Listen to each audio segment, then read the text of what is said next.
Hello, welcome back to Earthstock. This is the Gaia Hub. We're in the Systems Transformation Hour happening every day this week. Today is the day on peace and justice, governance and economy. And we have an amazing panel for you today on transformational governance. Some people might feel that governance is boring, but for me and for many of us, we see governance as this amazing opportunity, this leverage point for really accelerating the cultural evolution that we want to see on this planet. And can the citizens who care about this, the evolutionary leaders, the pioneers, us, can we build the kind of governance systems and economics that we want to see, that we believe will bring fairness, regeneration, and harmony and thriving to all life? We can do this, and it's calling us forward, and we are the ones to build this together. So I've gathered some amazing people who are building this together now. And so I'd like to introduce you to them today and go into deeper conversation. So we're starting with Ted Rao. Ted Rao is an advocate, trainer, and consultant for self-governance. He co-founded Sociocracy for All in 2016, which has grown to 250 members with several international action teams. Ted spends his days consulting with mission-driven organizations, teaching and deeply immersed in the work as a member with Sociocracy for All. He's a co-author of 3 books on self-governance, Many Voices, One Song, Who Decides, and Collective Power. And he's working on a new book on governance and wisdom. And you can find more about Ted at sociocracyforall.org. So thank you so much for coming to be with us today, Ted. Thank you so much for having me, Karen. Good. And next, I'd like to introduce Joachim Stroh. Joachim's the co-founder of Haifa DAO. That's a decentralized autonomous organization since 2019. His career journey spans from traditional HR consulting and knowledge management to becoming a serial entrepreneur. He has contributed to, as co-founder to Change Agents Worldwide, Screenius, and the Digital Life Collective. His focus lies in merging technology with human interaction to foster innovative and collaborative digital environments and experiences. So I've been very impressed with Joachim when he was presenting about his work, how the clarity of the concepts, and then bringing it down to the processes, and then into really beautiful presentations and graphics as well. So so I see you being a real transformer in the field with that, all the way down, the clarity that you bring. So welcome, Joachim. Thank you, Kara. Yeah, let's make that exciting. Good to be here. Yeah, great. And next we'll have Felipe Leal. He's a son of Gaia, ancestral visionary, a light networker, and a weaver of worlds. He serves as a messenger, helping to weave ancestral wisdom with the modern world. He's a co-creator and longtime vision holder for the nonprofit organization Gaia Commons. And Felipe has access and is holding this big vision for how we can bring this new type of governance into the world. Welcome, Felipe. Just need to press the button. Thank you very much, family. And yeah, we can do it. Yeah, we can do it. Good. And Silvana is here with us as well. So from Gaia Commons, she's a futurist, strategist, economist, and who's passionate about regenerative economy, human development, and systems change with over a decade of entrepreneurial experience. She's on a mission to support the formation of structures that allow the global organism to thrive. She facilitates mutual understanding, synergy, and efficient allocation of global resources, acting as a catalyst for positive change. So I love working with Silvana and the way she just naturally connects with people and makes everything flow beautifully. Welcome, Silvana. Thank you very much, Kara. I'm happy to be here. Great. So the format of the panel today is each person's going to have 5 minutes to talk about your story of your work, to just bring that into the field of your journey getting here, and then we'll discuss together the synergies happening in the field now as a movement and the different topics that we want to dive into. So I'd like to turn it over to you first, Ted, to give us more of the big picture of why are these different types of governance needed, and what are these new types of governance that we're developing? Yeah, thank you. I think you said it really well about some people think that governance is boring. And I think one of the biggest problem about that is that we're giving power away in organizations all the time. And what's really driving me is I want to understand how that happens, and in particular, how we can stop doing it, right? And really claim the power that we do have. So I work a lot with systems design so that we have clarity, in particular in organizations, of how do we know who decides what, and how do we know how we decide. And then we have systems that keep the power relationships in balance. Quite often when we don't have that, what happens is that the power vacuum is just filled by hierarchy again and again, right? Somebody eventually just loses their patience and decides, or nothing happens. So that's what I mean when I say so many organizations give power away. Conceptually, what I find interesting to think about is that we have power over, that's when I overstep my power, right? If I decide something that is in somebody else's business, then I'm overstepping power over. We're all very familiar with that, and also most of us very sensitive to that. But there's also the flip side of that, and that's power under. That's when somebody has power but doesn't use it. Quite common, sadly, honestly. And in particular in organizations, then that creates issues because then everybody looks at each other, but nobody acts, right? And then the healthy balance I call power within. Like if I know exactly what my power is and I use my power in the best possible way, and I'm not kind of holding back, but I'm also not in other people's business. Now, most of the people that one talks to think that if everybody is in a healthy power within kind of situation, then everything is just going to run magically. Everybody's just a good person, right? Well-intentioned, aligned with the mission. Everything else should just follow from there. And sadly, what I see is that that is not how it goes. Because what we're lacking is what I would call, with a super boring term, governance literacy. One can make the word governance even more boring sounding by calling it governance. But what I mean by that is I want people to understand what the systems at work are, right? Like what are the underlying systems and patterns and so on, so that we don't fall into the same traps again and again. One of those traps, for example, is to think that if everybody in the organizations is well-intended, it will all work out. That's not how systems work, right? Because the system is more than its parts. So if every individual is showing up, that still doesn't mean that everything fits well together. If you think about it as power overstepping, power under, not taking, well, that requires knowing where the boundary is. And if we can't negotiate that boundary, we don't have a system for that, then we're stuck. And governance is exactly that. Governance is the way in which we together can decide where the boundaries are between us and how we align, so that then it actually works out and we're not just crossing our fingers. So that's what I do a lot, and mostly I do it with the system sociocracy that many will be familiar with by now. That was not the case when we started. A lot has shifted around sociocracy, and sociocracy is a system, it's a governance system, which means it answers the question of who decides what, how do we decide, and then the bonus questions. How do we decide how we decide, and how do we decide who decides, and who decides who decides? So all of those things need to be clear. Otherwise, the system can't actually self-repair and find its own gaps and its own biases. So all of those need an answer. And in sociocracy, what we do, for example, in deciding who decides what, is there's a circle structure that then defines that those who work the most in an area should be the ones also making decisions there. That is what circle structure is.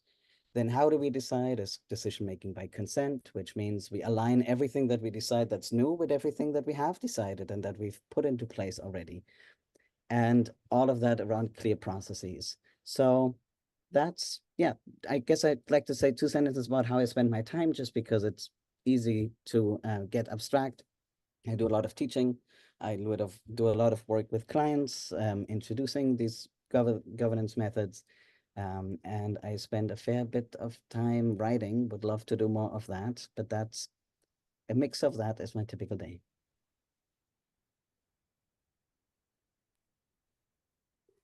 Great, thanks. I really love that distinction of power under. I haven't heard that before, and you can really feel that in our governance and multilateral governance. It's like, doesn't someone know what to do? Can't someone solve this? Why are we all looking at each other? But we see with some situations we can do it, and some we get more stuck than others. So just really interesting to learn the processes that it takes.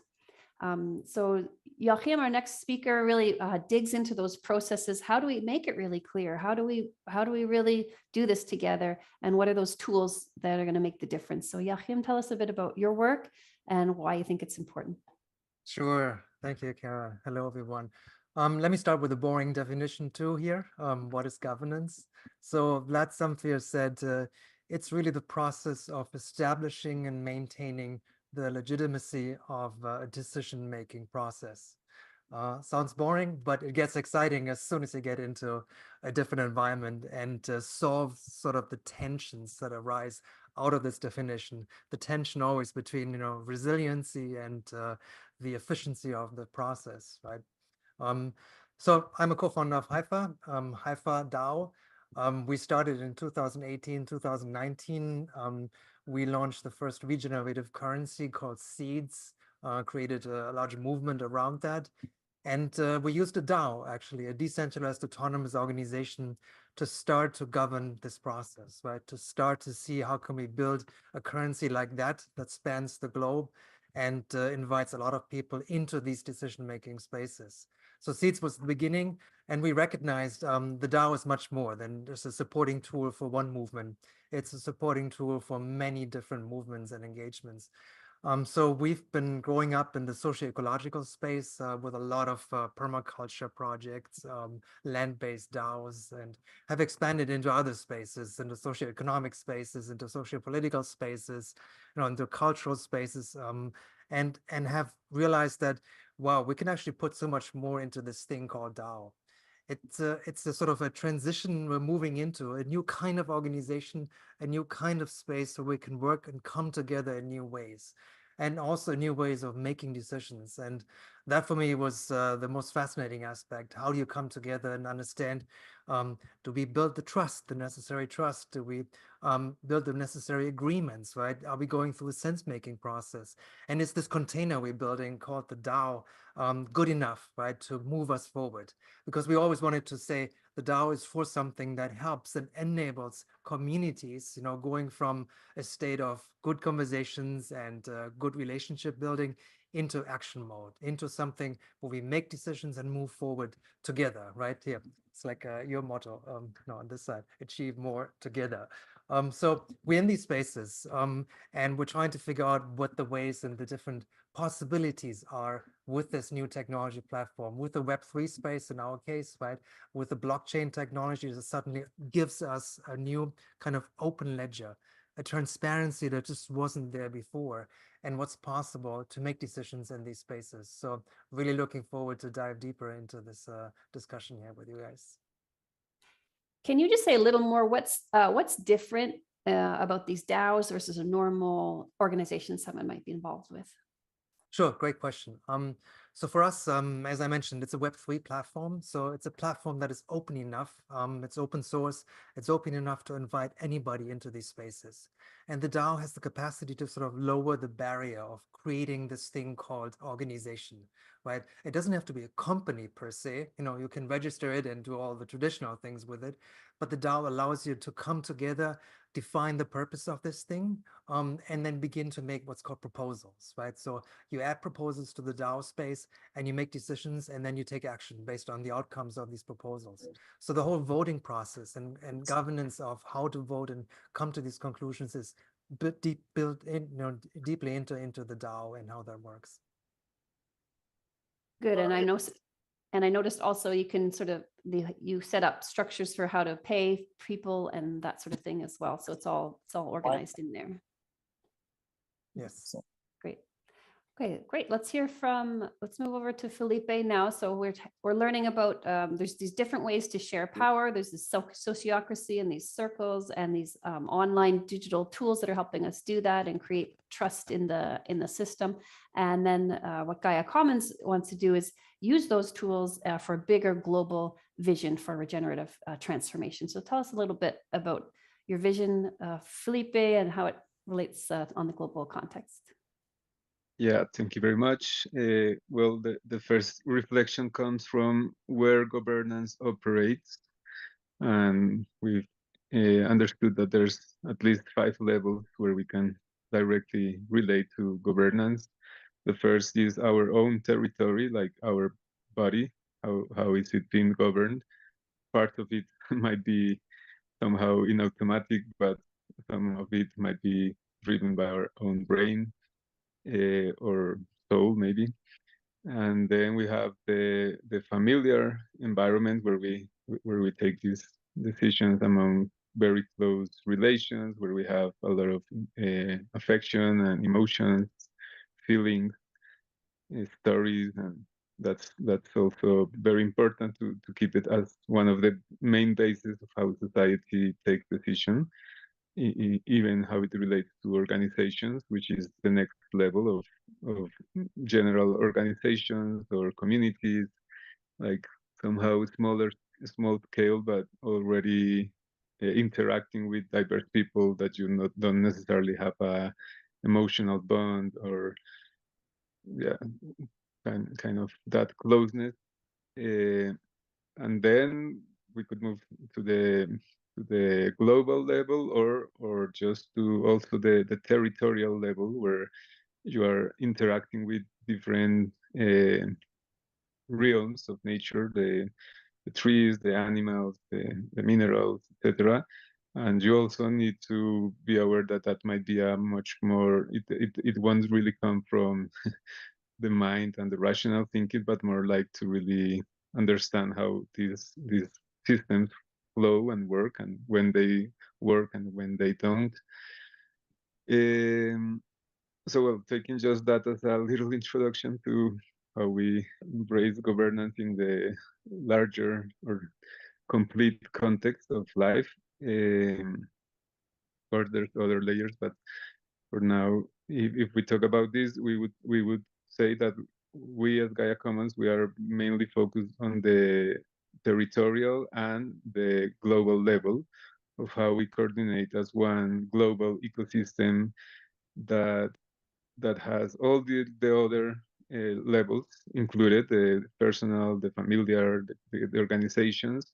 But what we see is that as long as we are not really coordinating how do we take all these decisions, especially the ones that affect us all, we'll have a gap even for families. No, like you can have a perfect governance familiar system, but if you are in the middle of a political system or a economic system that is not allowing you to really embrace your your decisions or the way you prefer to approach life, it's gonna be in conflict, and that's when we think that we should really focus on how we are achieving collective agreements in general. How we are we are using governance mainly to how to distribute the power, but mainly the resources that normally in this right moment is the ones that are creating most of the imbalance in the world. Not like that's one of the main issues we are trying to solve or to give our partial solution. Good, thanks. So these different levels, you feel like they're not all covered properly in the currently, or more at the just at the top level needs changing, or what's the vision? They need to be changing on parallel. Like we have to do our inner work, we have to do the familiar work with our close relations. Of course, that needs to happen, and it's just gonna be easier if we have a bigger system that is helping us to move forward. So we, for example, just sharing the information would be something that could benefit us all in general, no matter what kind of information, because that flow, that sharing of resources, of information, will benefit all the levels, and that's sometimes taken by certain governance, like, for example, science or technology. If those are controlled by certain groups or they are commercializing this at very high prices, like all this is how we share the power, no? And the last thing that I also wanted to add is that this also happens because we are thinking that we are all divided into different organizations, as we were isolated organs, but in reality, all the different organizations probably should more understood each other more like we are all cells of one big organism, and in that sense, coordination and governance is what we need to bring into the common table to achieve those agreements and those dynamics of how we can flow the resources. Great, especially among the people who are regenerative leaders and pioneers, if we can connect them up more to become like I sort of use the word like it's a bit tongue in cheek, but to become like a multinational organization of all the regenerative people. And so, because some of those multinational organizations are bigger than countries, right? So, and they almost create their own economy. So it's sort of a similar vision that we could do the same as the regenerative pioneers and help us thrive more and help the regenerative work get further and further. Yeah, so thank you for sharing that. And I'd like to bring in Silvana now to tell us a little bit more about the specifics of the Gaia Commons governance and economics. What's the vision here that we think could really be transformative? I'm going to start with just like a brief sort of like review of how we get to sort of tying in what my previous co-panelists have been talking about. So I started entering the sphere of governance, or like thinking about or wanting to relate with governance, because I wanted to understand the system that govern our world and how they how I could influence or change these governance systems to actually have real effective change in this world. And it wasn't very long until I realized that if I do enter the big mechanics of this colossal governance systems, I would get stuck up into this gridlock of power dynamics of the governance that I was used to. And I probably couldn't have any change. So it's seen in my lifetime, or not any significant change.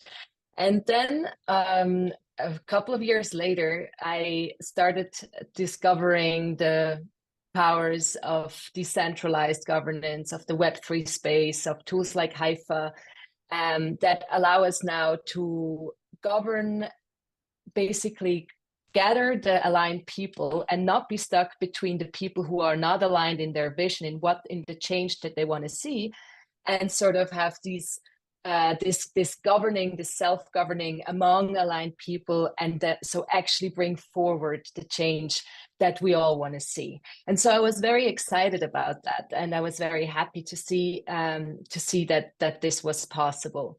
However, what happened after is basically to see that while there was a lot of alignment in terms of the changes that we want to see, and while there was a certain shared understanding that we are all, as you said, Kara, kind of one big, or also Felipe was talking about this, like this understanding that we are different cell of one planetary organism. What was still missing is a governance that really connects us, sort of like a brain of this one planetary organism, right? So that we as different cells that are in alignment, that understand that we are part of a whole that has the same mission, which usually more or less turns around like having maximizing planetary well-being.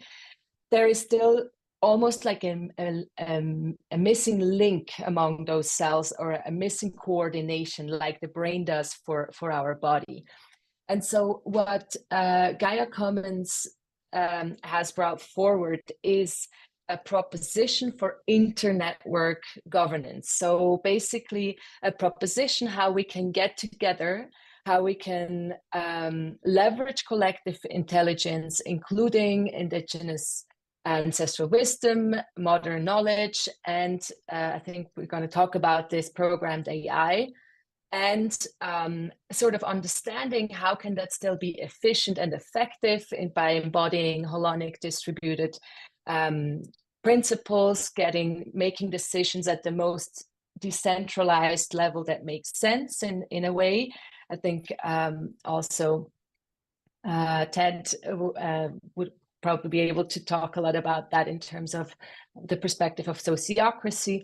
And yeah, and then also for this governance to be inclusive, right? So that we are inviting, making it attractive or incentivizing that people join, because many times the way governance is set up right now for any organization, especially at the United Nations, is a great example, that there is this favoritism over the founders, right? So the people who get in first get the most power, and it's kind of hard to catch up if you join in later. So how do you design governance so that it's attractive for people to join at any stage, so that coordination and collaboration is always better than basically staying on your own train and sort of operating your organ disassociated from the whole, which is always very counterproductive. If this happens in your body, you're in big trouble. And we see this happening over and over again. And then obviously the idea is that there is some ethical fundamental principles like honoring life, honoring and basically fostering regeneration in the most holistic sense, and follow really purpose-driven collaboration, purpose-driven coordination. Yeah, that's beautiful. You said some words that maybe I thought people might maybe haven't heard before. You said that I think it was the distributed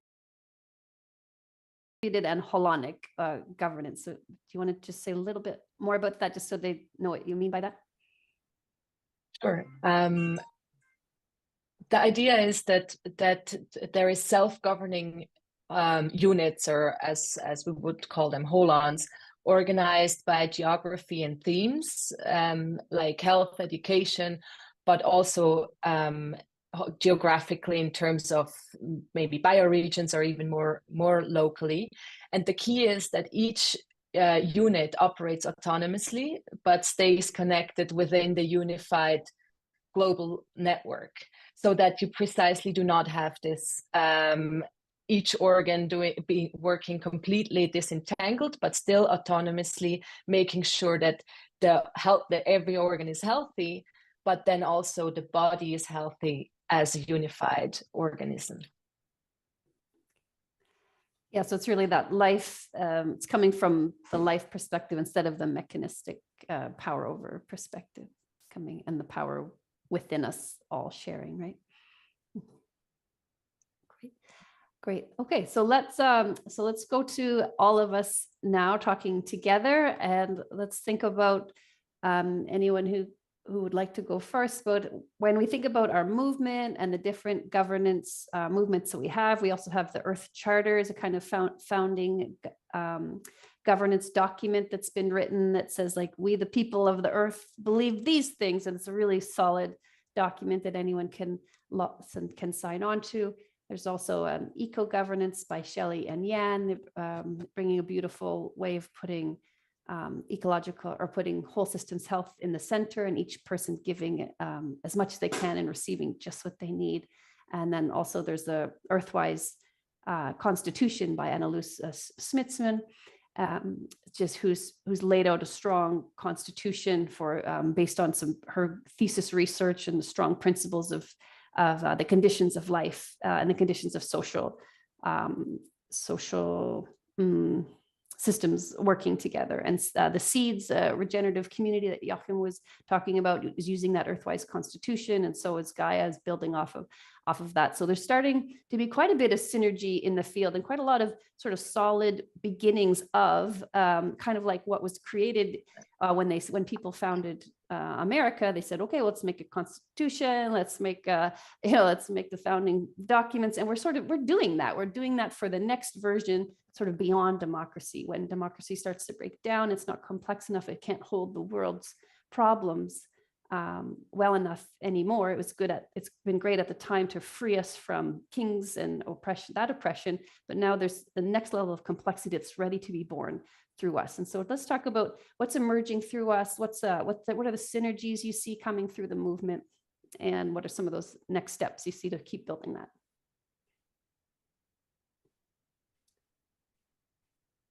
Big question. Big question, yes. Let me jump in with a approach to say we all are engaged in some kind of collaboration spaces, really. We're all active in many communities, across many spaces, and trying to define how do we work together, how do we decide together, how do we come to some agreements together. And for me, this is really critical to define these spaces. Spaces have boundaries around them, and they have protocols attached to that. So as you enter a space, there's expectation, there's an agreement. You mentioned Annalise Smithman's great work on constitutions, that clearly say these are our values, right? These are the reasons why we're coming together. They don't go as deep as saying how we actually decide on these values and how do we come together to make decisions. So for me, this is really important to get to that level at some point. And what's also critical to me is that these decision spaces have a context, right? Every decision space, every collaboration space has a different context, and we need to recognize these contexts. So if I come from a community space, people are working differently together. They're coming here for a reason. They're coming here for building relationships or following a purpose, right? The way you decide in these spaces is entirely different from, say, a smaller team-oriented or project-oriented space, right? There you want to apply different ways of making decisions. So for me, the first step is really to understand these spaces, understand where we're coming from. And then the next step is, as you alluded to, is sort of how do we connect? There's so many movements, so many communities, so many spaces out there. How do we bring them together and align, agree on these protocols? How do we even make it possible that, Gaia Commons is talking to seeds movement building, collaboratory? And how do we make space, enough space for everyone to say, we can come, we have a role, and it's a participatory space. And that's important for me. It's highly inclusive and highly participatory. That's kind of the foundation here of building this work together. I can add to that, if that's okay. Because yes, everything Joachim said, and I just want to use different words just in the hope that, some words click with some and some words click with others. In my previous career, I was trained in linguistics, so that's kind of an angle that I'm also carrying. And in a way, the constitution is like a grammar, right? It's like a grammar. And for example, and there's more similarity between governance or collaboration and language than one would think, because, for example, in terms of language, you could make up your own language, right? But what's the point, right? Who are you going to talk to? And it's the same thing here. If we follow the same grammar, then we can collaborate with other people. And then it's just the interoperability of it will just be so much more smooth. So there's an advantage of figuring out these patterns and following them, because that brings us closer together. At the same time, I love, Joachim, that you're bringing up context, because sometimes I get a little nervous kind of when there's too much planning for abundance, right? Because there are constraints, right? And that is also the beauty of constraints and context, that they're all different, right? That's where the variety comes in and diversity. So for me, another key thing that I want to throw into the ring is that we need to all get better at, first of all, having these grammars, but then also using them to negotiate what we do within those constraints.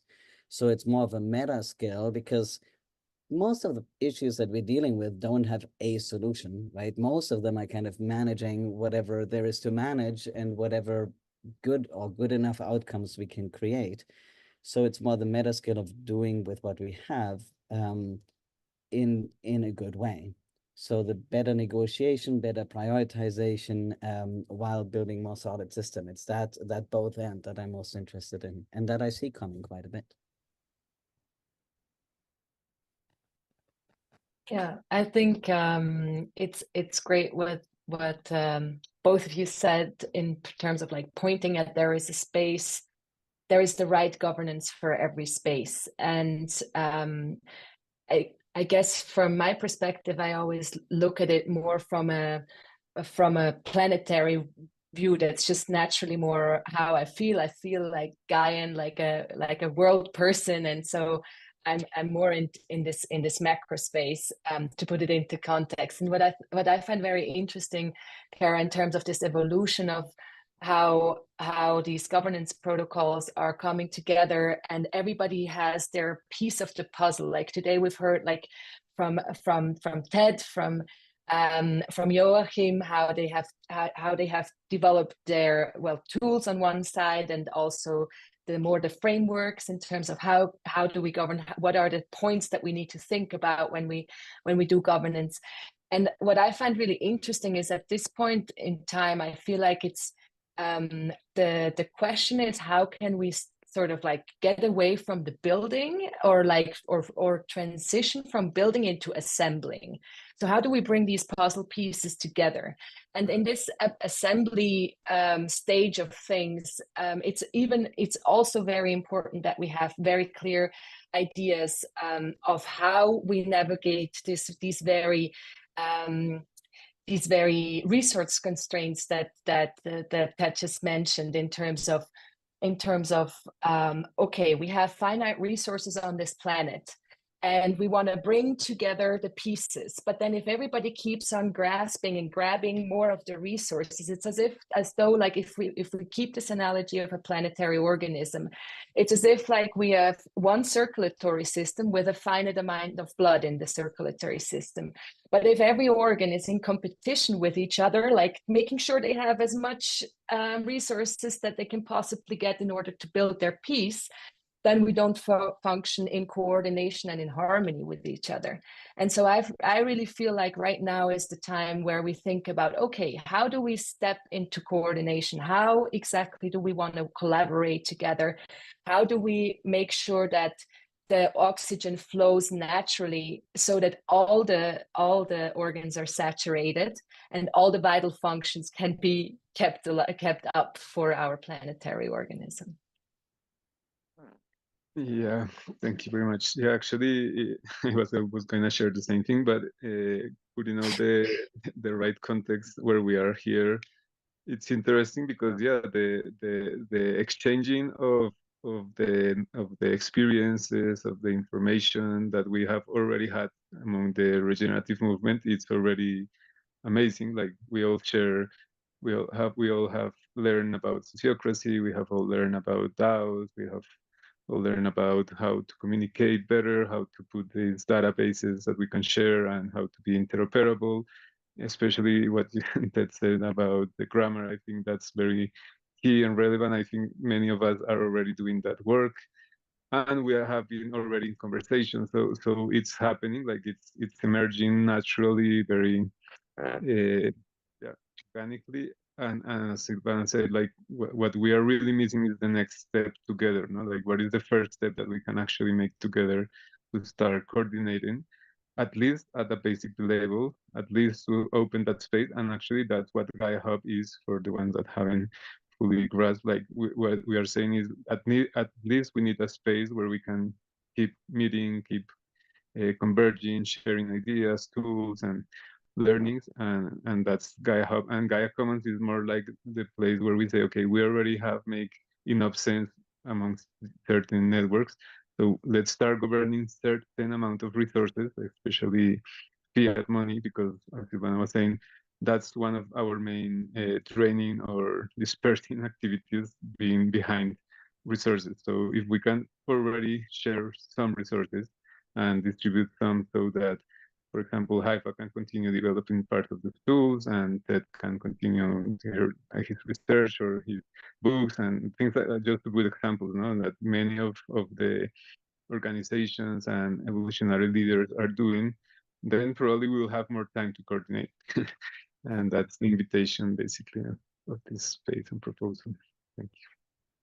Yeah, and part of the vision we're bringing forward is this concept of becoming love organized. And so what that means to me is that these people who are coming from this loving heart for the bigger purpose of the world, that we get really organized, and that we get disciplined, that we get good at resourcing ourselves and making money and getting bigger funding pots and becoming known at the levels where bigger funding can start to flow in through us, because we're creating good governance systems, because we can show that we're using the money effectively to do these regenerative projects that really make a difference on the ground, so that we can sort of get that whole flow really flowing, and that we can create this love organized fund where we can get the first millions and tens of millions and hundreds of millions, and use that to invest, to make more businesses and make more money, and that we really become this resource engine for ourselves, that we don't hope that someone else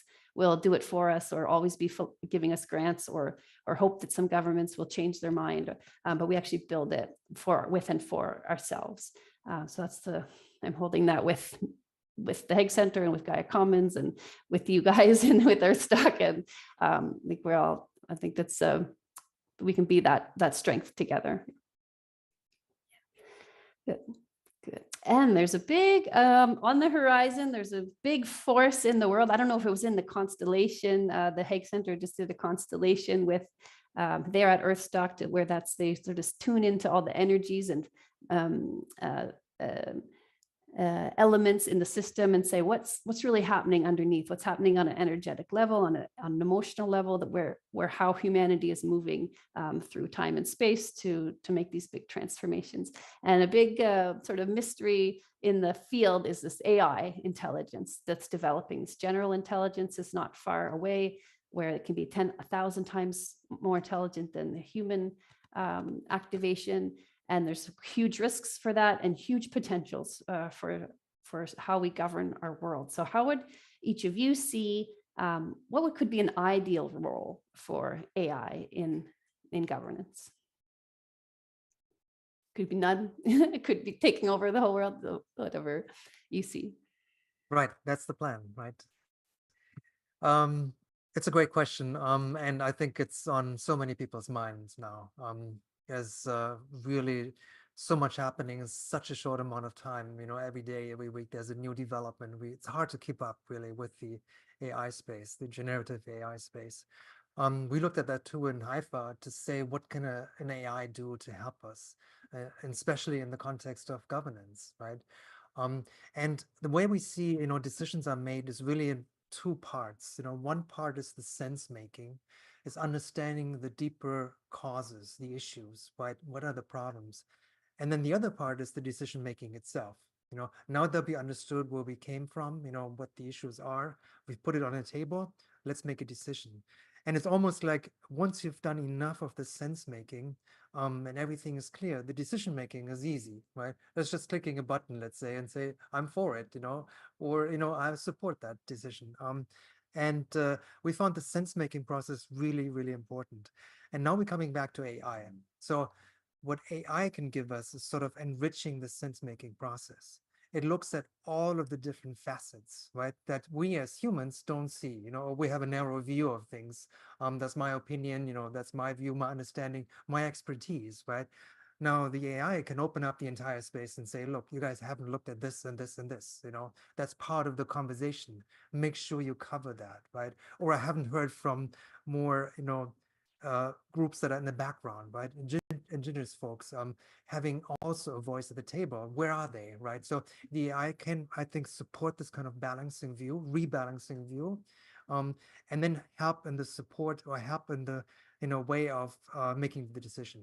At Haifa, we have put actually into the constitution with Analos to say, yes, we do want AI part of the table, but it's the humans who are making the decisions in the end, right? So it's us coming together. We have the trust, and we're making a decision as a human organization or organism. And I like the term organism here a lot.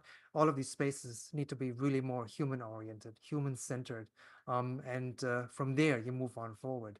But the technology is an enabler. You know, it helps us really to come together, get all the facts on the table, do the boring stuff, you know, the fact-finding research that we don't want to do. I don't have time for this stuff. But it opens up, you know, the preparation for making the right decisions. You know, that's how I see AI evolving and becoming a strong part of this. So it's really man, machine, it's humans and machines coming together and solving these really hard problems that we can't solve in isolation and can't solve, you know, on the human side only. That's my perspective.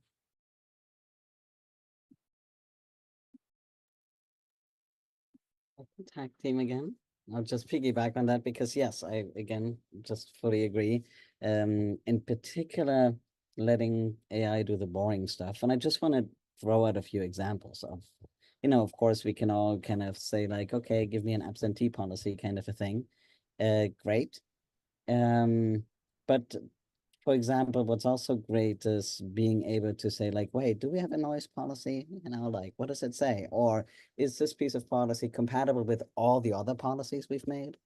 That's so useful. It's ridiculously simple things like remind me or prompt me when a role seems doubled with something that we've defined elsewhere. Like just all these things that have to do more with alignment. That's fun. That really makes our life much easier. Then on the flip side, also, like where do we draw the line? I notice, and I think I talked with several people about that. Everybody confirmed that they saw that too. And I noticed myself, I do it kind of writing something, you know, and then like, oh, AI summarize it for me, you know, and I'm like, oh, it's probably fine. I don't even really sit down and read it one more time, right? And, you know, we probably all saw in those cartoons of like, you know, like I have an AI that writes the email and then somebody else has an AI that condenses the email into one sentence, and there we are. What I guess where I'm going with this is I worry about people leaning back too much, because eventually the attunement and the cohesion comes from us being connected, right? Sure, I'm sure I can write policies, but if we don't actually live into them because we haven't fully made them our own, then I'm not so interested in it. So it needs to enhance our sense of attunement and connection. And the last point for me is a lot of the wrestling with each other, for example, has to do with also creating connection and meaning, right? It's the meaning creation that I'm actually most after. That's what makes it so fun to work with other people. It's because it's meaningful, or it creates meaning for myself. So I don't want to outsource anything that does that. So just use it for the boring things, for the legwork, for the this and that, but not let it take away the cohesion and the kind of bumping into each other that then makes it worthwhile for humans.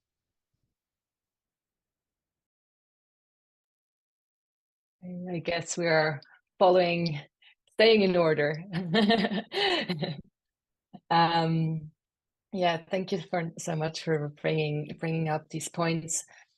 I think sort of staying with this analogy of the global organism or of the body that I've been using, for me, AI basically enters into the sphere of the processing of what the nervous system is giving our brain, sort of like assisting the brain function. So what I mean by this is the internet connecting everybody, making it much easier to share and transfer data, much like the nervous system in our body. And technologies like satellite imaging, just the sheer amount of data that is being processed through in this global organism has put us into a situation where we are almost in an information overload, and that also leading to gridlocks in terms of, even if you're saying, okay, I want to conform to a policy, now I need to make a decision, but you literally don't know anymore where to go, even if you want to just take the decision in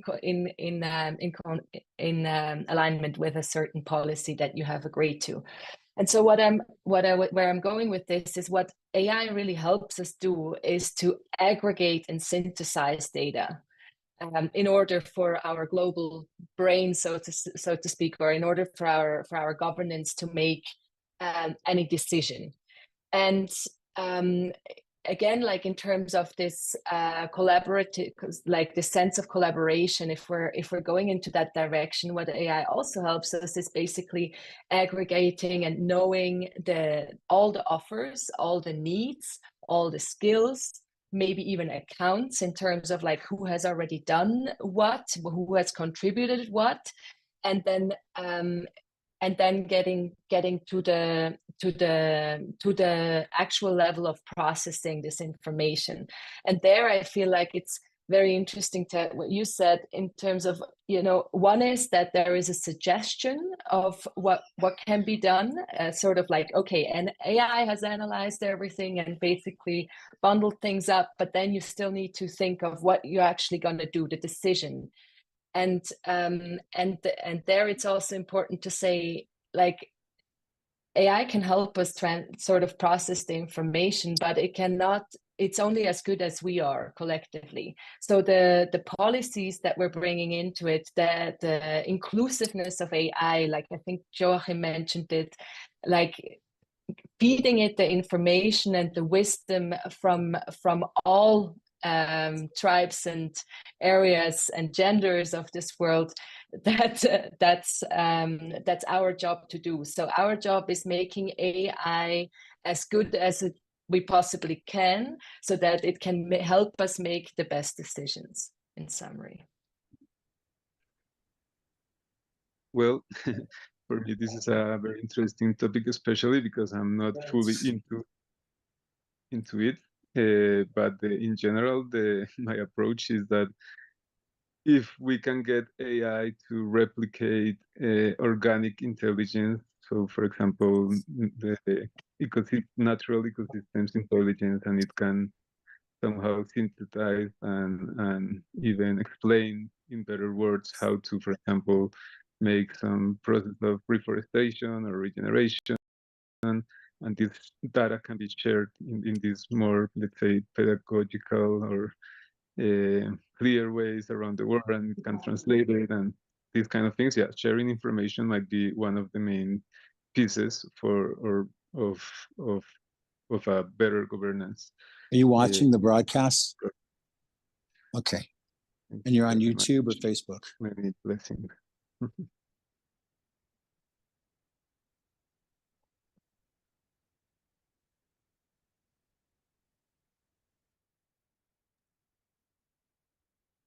Can you just repeat your last sentence, Felipe? Yeah, that with these pieces of information that AI might help us to bring, we will be able to take better decisions, basically, but not just the decisions, but how to implement them as well. Like, yeah. More to that.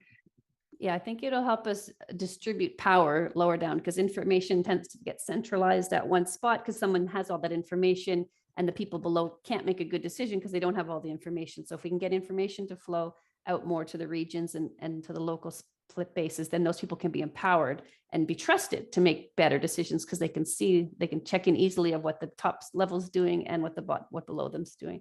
So with more sensors and more easily to find who knows that, what do I need to ask? Does that connect with that policy? Then we can make more decisions at lower levels. So it's big, good potential, but I think it's important not to just give it some prompt to say, oh, solve the world's problems for us, because that can go so wrong. And every science movie shows us that, a sci-fi movie shows us that. Not to mention a solar flare or a magnetic pulse, the whole grid goes down and AI is no more. Ooh. Great. Great. So I just want to thank us all so much for the work that you're doing in the world. Sometimes it's not easy being the pioneer of new systems. Like, people don't really want to think about governance or change the governance. It feels like a big resistance sometimes, but I think this is how we really change systems. When we change the rules of the game, then we're playing a different game. We're not playing Monopoly anymore. you know, we're playing cooperation games where we all win. And that makes a really big difference to the results for all the people and the planet and the future. Yeah. So I just want to just have a closing round and a little ceremonial moment as we go. So let's just have one final word from each of us. We are at the time limit, so really just that really essence, one word sort of check out. Starting with Ted, perhaps. I enjoy us all playing in our different spaces and coming back with very similar insights.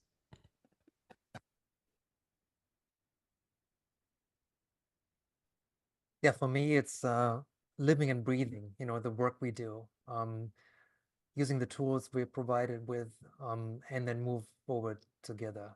That's important, coming together and moving forward together. Thank you.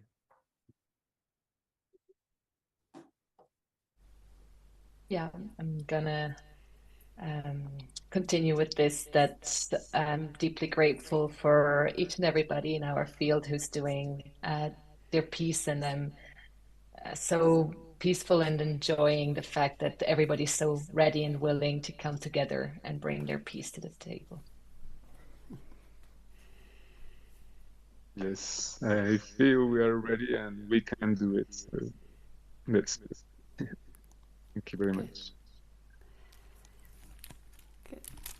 Just going to invite us all to, I'm just going to invite us to beat on our hearts as I sing this chant for us, for our movement. We're walking home by the beat of our drums, by the beat of our drums. We're walking home, we're walking home, by the beat of our drums, by the beat of our drums. We're walking home.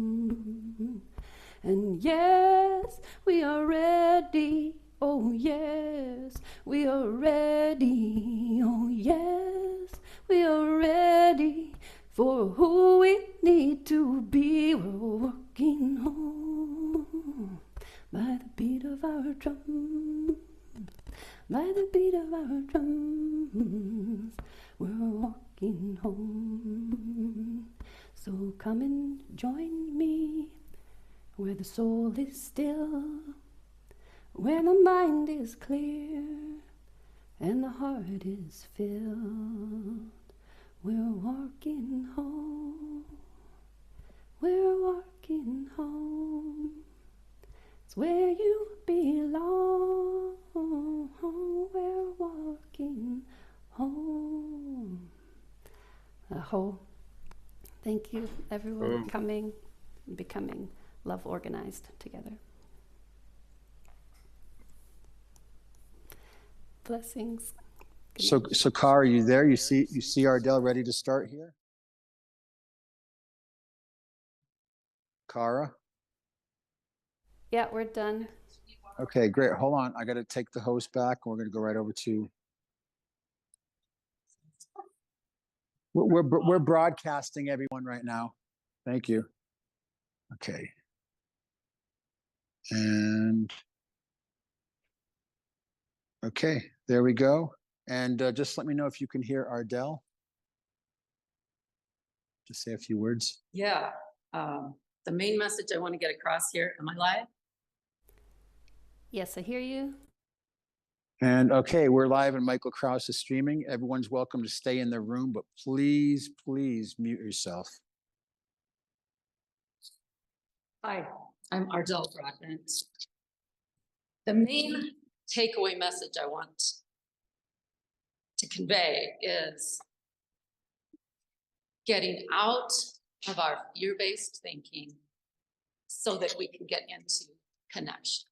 And a lot of us are on our way, and it's gonna be an ongoing process, but we need to get to the point of non-rivalry.